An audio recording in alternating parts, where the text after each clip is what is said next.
Backline, is everyone okay? Karevi obviously had a bit of an injury before he left to go for South Africa. How's everyone shaping up? Yeah, everyone's tracking really well. Obviously got a quality, rehab team. They've been working really hard to get back on the park. So we're looking forward to hopefully being at full strength this weekend. And just a two-part question. Kicking is going to be a big part, I imagine, in Pretoria altitude.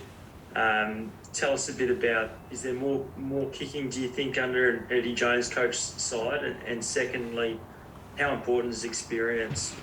You're one of the few guys that have played in Pretoria played in South Africa and faced these kind of conditions.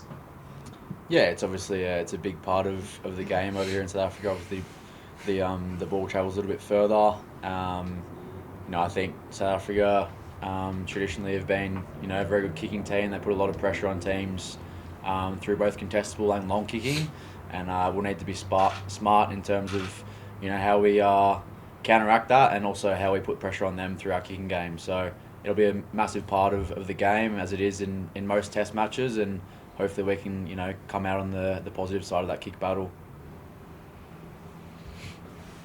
Nath, do you want to jump on? Just to continue on to where Christy said, Hodgie, I think you were one of the few players in this team to play that game, and I believe it was 2016 the last time the Wallabies played it in Pretoria. Just what's your memories of the atmosphere and what to expect from the crowd that's going to be waiting? Very loud, very parochial.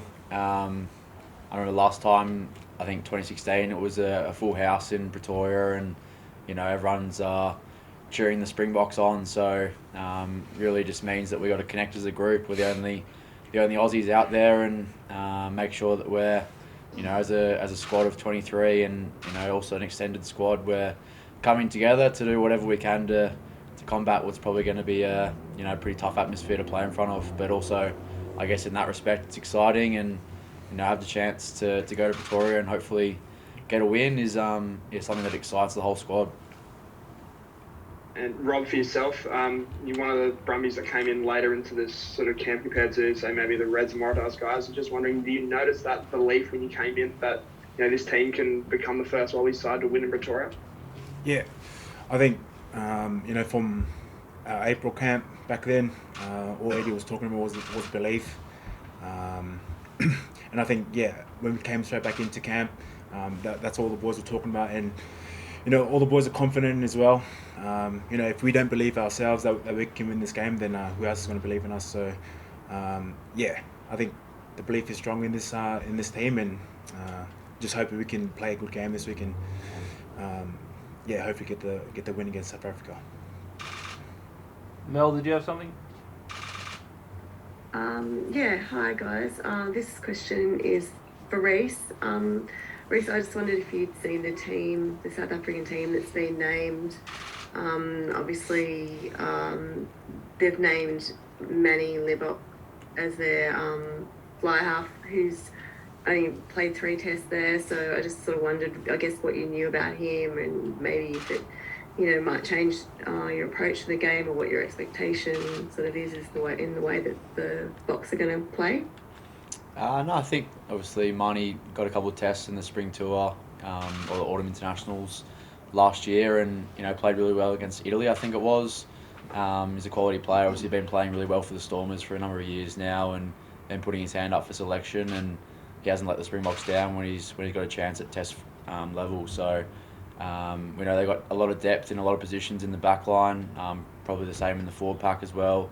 They have the luxury of 4, 5, 6 guys in one position that can step up to the rigours of Test footy. So we're expecting a tough battle on the weekend. They've obviously named a very strong side, and they're going to be coming out firing in their first home test of the year. So we don't really expect too much different there in terms of selection. And just finally, I guess, and you don't feel any, what are your thoughts, I suppose, the fact that they have sent on, I guess, a lot of their stars already to New Zealand? Do you feel like that they've got the depth, obviously, they're not sort of disrespecting Australia, I suppose? No, as I said, they've got very strong depth in every position, and look at the team they've put out on the weekend, it's a very high quality team, and it's going to be a massive test for us. But we're just focusing more on ourselves and how we're preparing for the weekend, and hopefully if we can execute our game plan, we'll go a long way to getting us a result.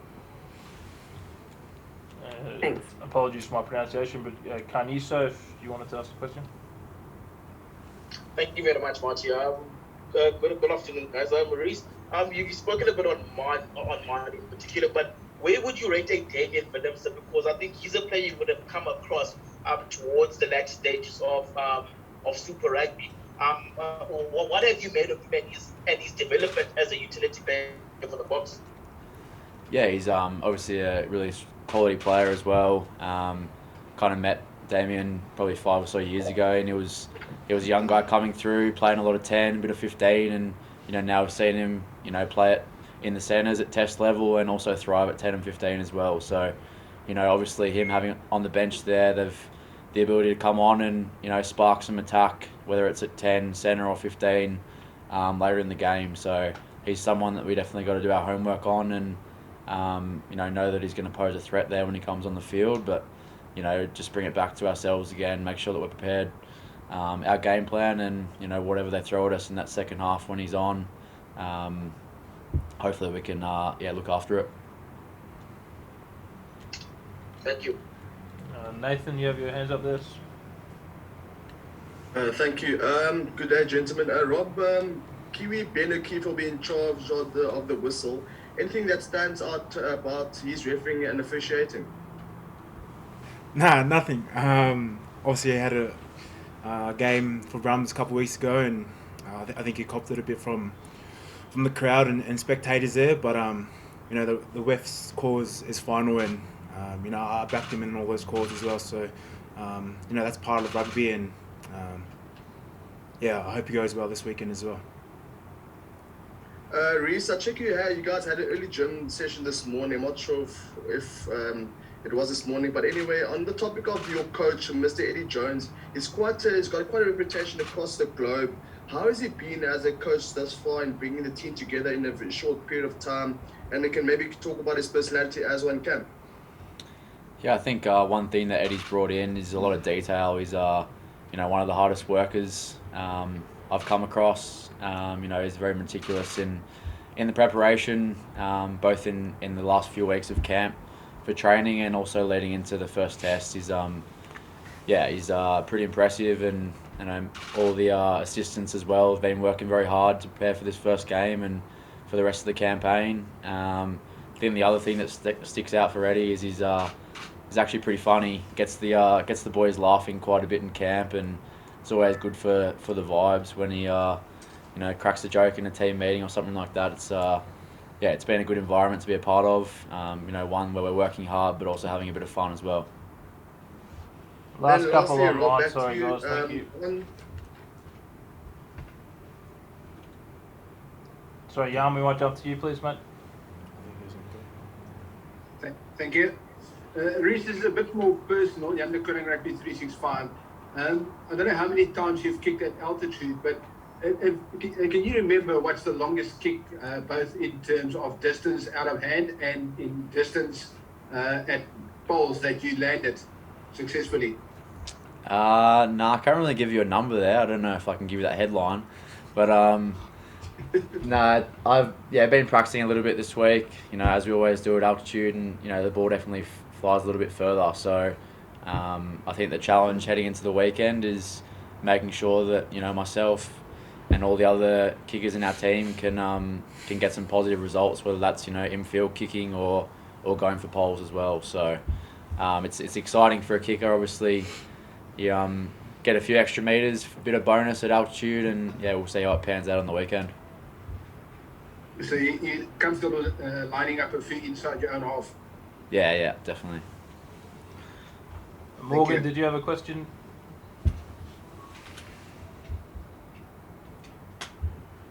Morgan, either? Sorry about that. I was on mute. My question's for Rob. The loose trio that the Springboks have selected is quite a big one, but it's probably not the fastest. Is that an advantage to the Wallabies this weekend? No, I don't think so. I think they're, as you said, they're big boys, especially with Dwayne there at the back of the scrum. I think we're going to have to be wary of him and the other two there as well. Big ball carriers, and when I think of the Springboks, that's what they bring, big boys and good ball carriers there. So we're going to have to find ways to bring them to the ground and try to slow them up there in that way. And yeah. Can I go, please? Sure. Last one online. Thanks, guys. Thanks, guys. Speaking of the big boys, guys, both of you, there's a 6-2 split towards the forwards from Russie's and Jacques' team. What do you make of that? Any comments as far as that's concerned? Yeah, obviously with the Springboks, their forwards do a lot of the work with their big carries there. So I think we're thinking that they're just going to try and bully us with their forward pack, and you're obviously going to need some reserves to come on the field there. So I think us as forwards we're ready for that. And it's going to be an 80-minute game at high pace and a lot of impact on the field. So.